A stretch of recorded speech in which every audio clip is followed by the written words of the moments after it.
Hey guys, I'm JanetOnOccasion, and today we're playing the Total War Warhammer II Battle Replay. This one is a fun one. This was by the, what was it? For the Lady. That's right, it's the For the Lady tournament.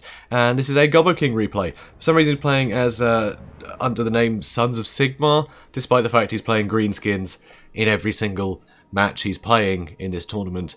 And he's also the Gobbo King, which to me seems a little bit more relevant, but oh well, you know, let's not question it. So here, he's against Bretonnia, and this is a great army for that, and for many reasons. So here you can see Crimson Killers. They are an absolute powerhouse, will murder anything in the front line effortlessly. Just nothing can stand up to them. But a huge amount of saturated fire from a load of peasant bowmen, that can really hurt, but he's got a counter to that. He has the Ragnarok Queen, and he's actually got some Goblin Wolf Riders dotted around, so over there and way over there, which will attack peasant archers, which is really nice. But the Ragnarok Queen can summon spiders, which are really good for dealing with those kind of guys. But also, the Ragnarok Queen causes terror, which again, great against Bretonnia, can terrify away all of that front line, which is really nice, and huge armor piercing and mass that can get in the way of a load of cavalry charges and do some really good damage in kind. And that poison also helps. Also, they've got the poison missile damage, so even stuff trying to run away is going to get shot at, poisoned, and slowed down, which is really nice. Plenty of Orc Arrow Boys in the back. They're a little bit more robust than the Goblin Archers and have a little bit more AP, so they will help against the Knights a little bit more. There's also some nasty Skulkers, which will prevent cycle charging quite a bit with their smoke bombs, which again, super useful against a faction that relies on cycle charging to do the damage. And also Orc Biggins as well in the back. Orc Biggins, really good anti-large, and they're quite robust. They will do well against all the peasants just because they hit so hard, but that anti-large will help them against the, you know, all the different cavalry that are on offer. Also here, an Orc Shaman. He's actually got a couple of fun spells here. So, let's have a quick look. He has the Foot of Gork. That can one-shot Grail Knights.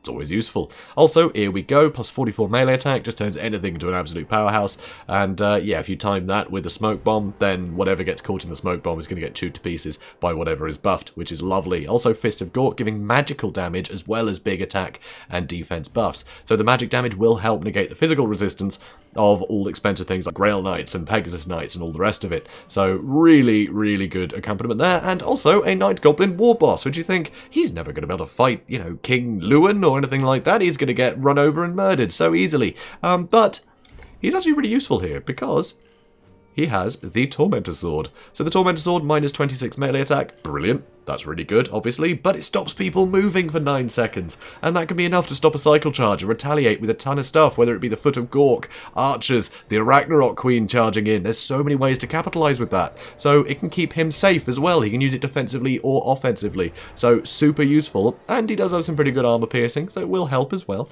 I like that. And another tool he's got that's great against Bretonnia is Spite to the Bad Moon, which will add missile parry with shield. Nice, so all those archers won't be able to hurt as many of the units so well, although thinking about it, nothing really has shields in this army, but oh well. Expert Charge Defense. The Expert Charge Defense will really help. That'll really help against all the cavalry charges. So wonderful. So a load of really useful tools. Now his opponent here, Royal Hippogriff Knights, they're going to be really good at dealing with the Ragnarok Queen. They are great against sort of, you know, small model account monsters and, you know, other things. If there was Azag in the air, for instance, he'd just get completely murdered to pieces by these guys. Also King Lewin, absolute classic. So there's plenty of terror here, which again is good against the Greenskins. And things like the Sword of Corone being able to lower melee defense and lower the armor of units. It'll really help, you know, break through some of the more expensive, tough units. Plenty of peasants here. They're basically just to get murdered. They just run in. The war procs, they all get killed, but it spares things in the back, such as these Foot Squires. Also here, you can see Grail Knights. So there's 2 units of Grail Knights. Oh, no, the other one's there. Also some Knights Errant and Damsel of Beasts, which is interesting. You expect Law of Life with such an expensive army, but no, he's gone Beast. He wants the Curse of Andra here, because that will lower combat stats a hell of a lot, and it'll help counteract the War, which is really, really useful. Also, Transformation of Kadon, it's more terror, and those Manticores are actually pretty good at sort of zipping around and attacking spellcasters and things. It's just an extra thing to have to worry about. So, really, really cool.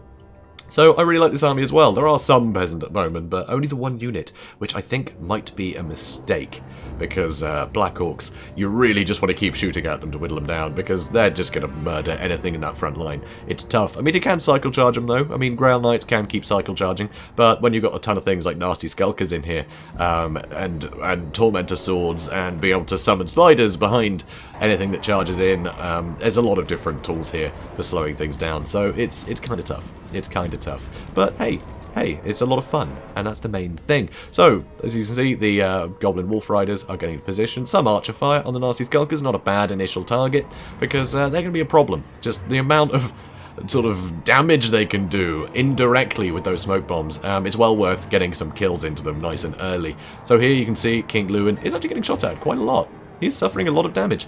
And here, Grail Knights and Knights Errant seem to have found a way in. And that is a problem. Lewin is in here dealing with these Orc Arrow boys, just being a nuisance, but the Tormentor Sword is here. So, yep, Goblin Wolf Riders charging in for some more mass. There's the Tormentor Sword, and wow. That is crippling. Rusty Arrow's trying to get out of the way of the Grail Knights. It's not working so well.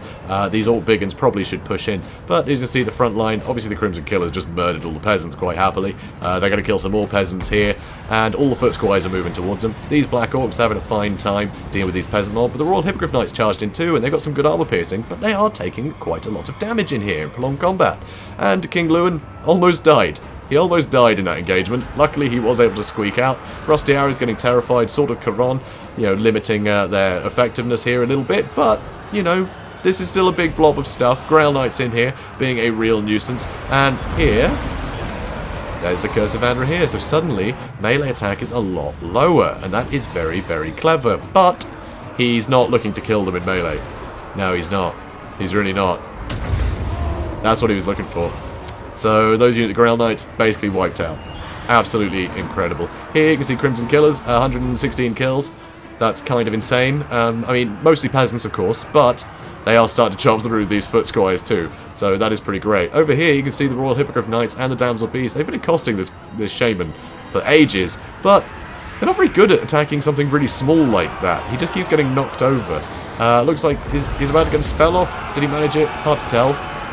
Maybe. Oh, we use the Scroll of Shielding, which is nice on the Crimson Killers. Keep them going for longer. 170 kills.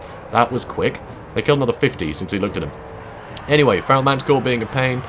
Here you can see Spider Bad Moon has been used for that charge defense. And the Crimson Killers, they're abandoning their post fighting these foot squires. They're just going to push in, try and get on top of some of these units. You can see Knights Errant are charging in, super injured. Back here, though, Royal Hippogriff Knights are just harassing all the back line, but they are suffering quite a lot of archer fire here. And they are very big targets. They will get hit by arrows very easily.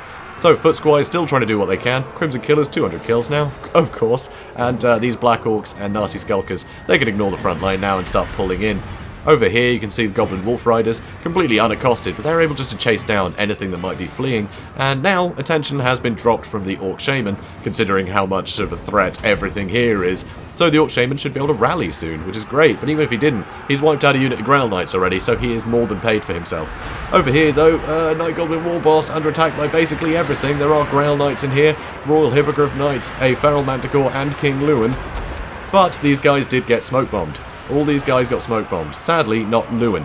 But it means that these Black Orcs, with their good armor piercing, can just start chopping through these very expensive units, which is wonderful to see. Absolutely wonderful. Peasants charging in, getting on the Rusty Arrows.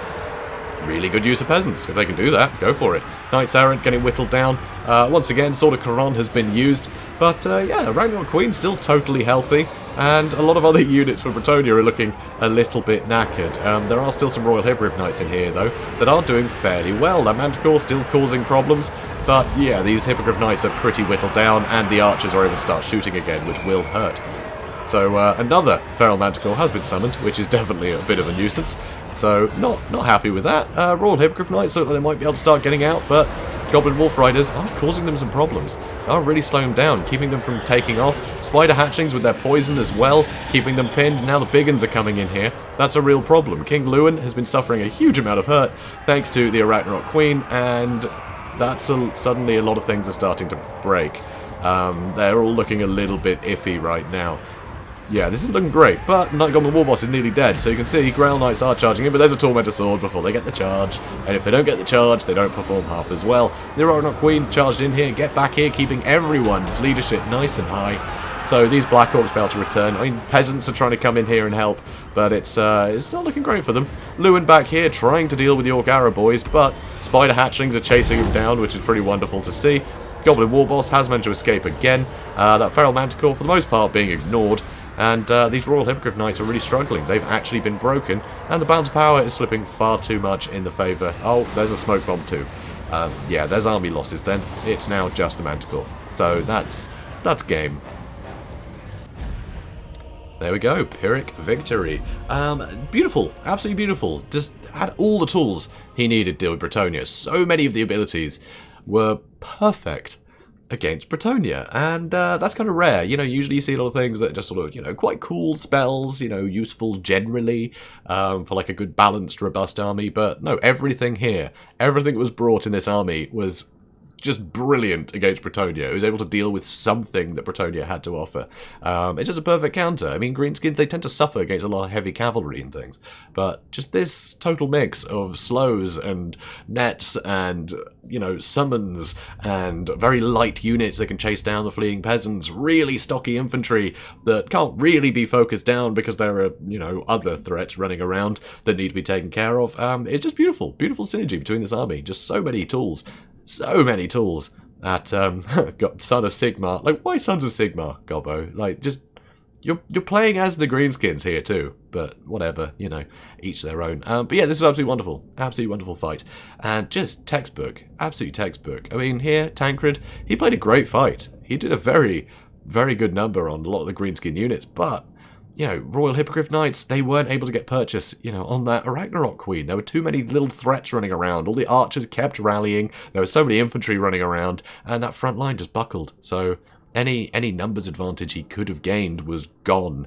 The Grail Knights getting wiped out so succinctly. It was just dreadful. It was absolutely dreadful to lose them. You really need these guys to be working overtime, cycle charging all the little peripheral units so he could focus on the important things. But sadly, all the peripheral units outlasted everything, and he didn't have time to attack the important things. So that Ragnarok Queen was laughing the whole way. Nothing was a threat to her. She just kept pouncing on something she wanted to eat and ate it. It was pretty bad. It was pretty bad. You know, Goblin War Boss just being sneaky as hell, managing to escape every single fight. Should have died like 10 or 20 times over, but he didn't. Because he was running around using the Tormentor Sword like an absolute champ. It was beautiful. So guys, if you enjoyed this, please do comment, like, and subscribe, and I will see you in the next one. Have a good day, guys.